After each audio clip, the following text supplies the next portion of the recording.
Bismillahirrahmanirrahim. Assalamualaikum warahmatullahi wabarakatuh. InsyaAllah ini kita akan teruskan kepada bab ke-10 daripada Qawaid Da'wah ila Allah dari Dr. Hammam Said. Bab ke-10 membincangkan berkenaan masa. Kata Dr. Hammam Said, masa adalah faktor yang penting dalam dakwah. Sebab apa? Dr. Hammam Said sebelum dia menulis buku ni, dia adalah orang yang dah lama dalam dakwah. So dia dah tengok permasalahan-permasalahan dan cuba memberi jalan penyelesaian. Jadi antara permasalahan yang ada adalah pendakwah selalunya putus asa. Mudah berputus asa kerana faktor masa. Pendakwah sering berputus asa kerana nak cepat ataupun mengharapkan ganjaran sebelum waktunya. Jadi benda ni adalah benda yang common. Benda yang kita sendiri pun dapat lihat. Ada waktu kita cuba, kita cakap, kita dah sampaikan tapi orang tu tak nak dengar. Ataupun kita dah cuba approach beberapa kali tapi orang tu dia macam menjauh daripada kita. Jadi benda-benda ni adalah benda yang sering kali berlaku.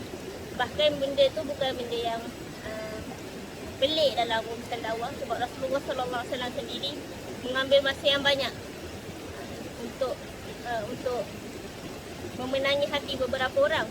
Ada sahabat-sahabat Rasulullah yang masuk Islam awal, ada yang masuk Islam lambat, ada yang selepas Fathul Mekah dan sebagainya. Jadi melihat kepada kaedah ke-10 ni, Imam Hasan Al-Banna ada menyebut bahawa masa itu adalah ubat. Standard lah kan, masa itu adalah ubat tu adalah peribahasa. Kadang-kadang peribahasa tu dekat mana-mana pun. Bahasa Inggeris ada peribahasa yang sama, bahasa Turki ada bahasa yang sama.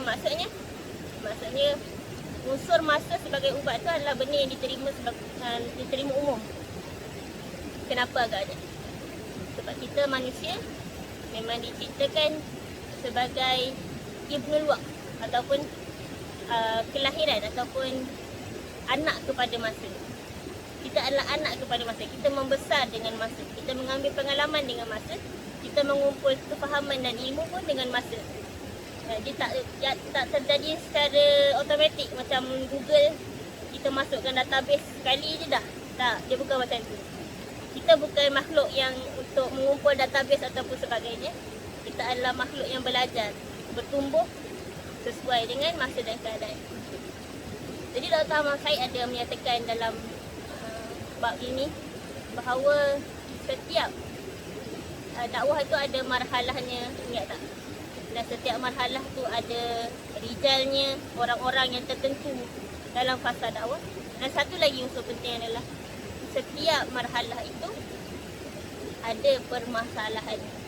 Bila kita sebut permasalahan, maksudnya dia perlukan kepada satu penelitian, perlu dikaji, perlu diteliti. Bahasa parlimen kan, perlu diteliti, dikaji.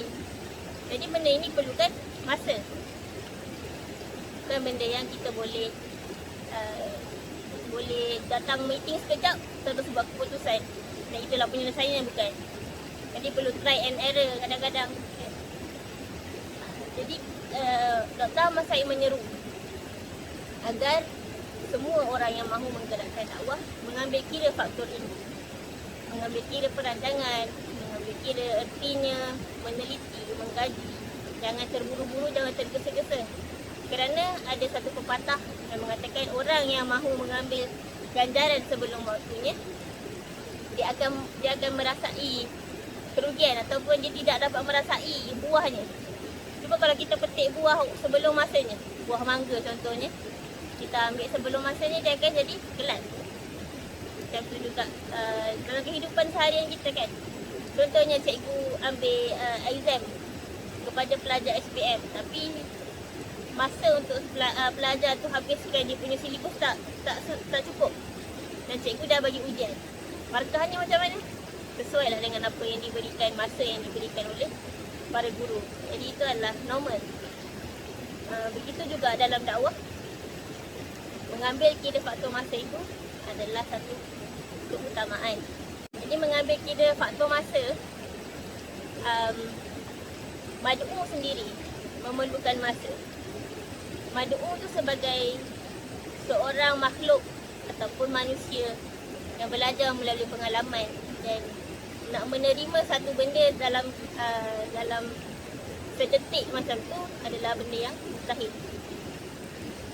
Macam kita sendiri, contohnya seorang pendakwah, dia hidup sebagai orang yang mengamalkan agama, dia hidup dengan bi'ah agama dan tiba-tiba dia mahu masuk ke satu bi'ah yang Padu'u tu sendiri hidup dalam suasana yang sangat berbeza dengan dia, dengan amalan yang sangat berbeza dengan dia. Apabila dua orang yang berbeza ni mahu membawa satu persefahaman secara cepat, secara ringkas ataupun kita panggil apa, instant, mustahil.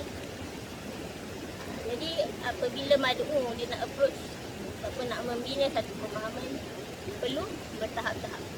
Bina foundation dulu, menangi hati dulu, selesaikan persoalan-persoalan yang ada di minda Madu'u dulu, kemudian baru memasuki tahap-tahap seterusnya. Contohnya, Ana baru belajar otak manusia ni bahagian depan kita panggil prefrontal cortex. Bahagian depan ni dia akan matang apabila mencecah umur 25 tahun. Bahagian hadapan otak manusia ni berfungsi sebagai bahagian yang menguruskan maklumat, menguruskan impuls, menguruskan tindak balas dari aksi. Sebab tu anak remaja sebelum dia nak sampai umur 25 tu dia agak agresif, agak tak boleh nak menentukan tindakan yang sepatutnya, membuat keputusan yang tepat. Jadi itu sendiri memerlukan masa sampai umur 25 tahun. Kan? Apatah lagi orang yang kita nak dakwah. Takkanlah kita dakwah hari ni, esok kita nak minta dia berubah. Mustahil. Jadi itu antara yang disentuh oleh Dr. Hamam Said. Seterusnya, Dr. Hamam Said mengingatkan bahawa apabila seorang itu menyampaikan, kita jangan anggap apa yang kita sampaikan tu hilang, masuk telinga kanan, keluar telinga kiri. Sebaliknya, apa yang kita sampaikan hari ini, dia akan masuk dalam minda bawah sedar. Dan mungkin dia akan gunakan ataupun utilize benda tu di masa hadapan yang mana kita tak tahu. Ataupun mungkin kita dah mati dah pada waktu tu, tapi tiba-tiba ada orang mengingatkan satu benda, dia teringat pada kita, dia teringat pada apa yang kita cakap. Dan pada waktu tu terbuka hati dia. Kita cakap pada hari ni, jangan ingat benda tu sebagai benda yang sia-sia, teruskan. Tapi cuba sampaikan dengan cara yang terbaik. Jangan sembrono lah, sampaikan cara terbaik. Dan apa-apa pun kita tawakal kepada Allah. Allah yang menyimpan setiap khazanah hikmah tu dalam hati-hati manusia dan boleh menumbuhkan pada waktu dia. Dan Dr. Hamam Said juga mengingatkan kepada kita agar menjadi orang yang jangan mudah putus asa apabila ditolak, apabila tidak diterima. Kerana faktor masanya adalah benda yang fleksibel. Jadi kalau kita tak fleksibel, kita akan stres. Kalau kita tak fleksibel, kita punya apa, perfectionist. Kita seakan-akan meminta batu tu untuk pecah dengan satu tumbukan. Sedangkan batu, kalau kita tengok batu kat belakang ni, batu ni nak jadikan bentuk sebahagian bentuk tu, dia perlu dilalui air dengan masa yang lama. Apatah lagi manusia yang kita nak harapkan dia berubah bentuk dia dengan hanya satu tumbukan. Tak silap-silap, batu tak pecah, tapi yang pecah tu tangan kita, betul tak? Jadi insya-Allah mengambil inspirasi ataupun mengambil ibrah daripada waktu hikmah masa ni, kita cuba bersabar, kita cuba menjadi orang yang tenang, kita cuba mendekati orang yang kita nak dekati tu dengan bertahap-tahap, dengan kebijaksanaan, merangka cuba menyelesaikan masalah yang utama sebelum cuba meminta mereka menerima apa yang kita mahu sampaikan. Jadi sekian saja insya-Allah, sampai kita bertemu lagi. Assalamualaikum warahmatullahi wabarakatuh.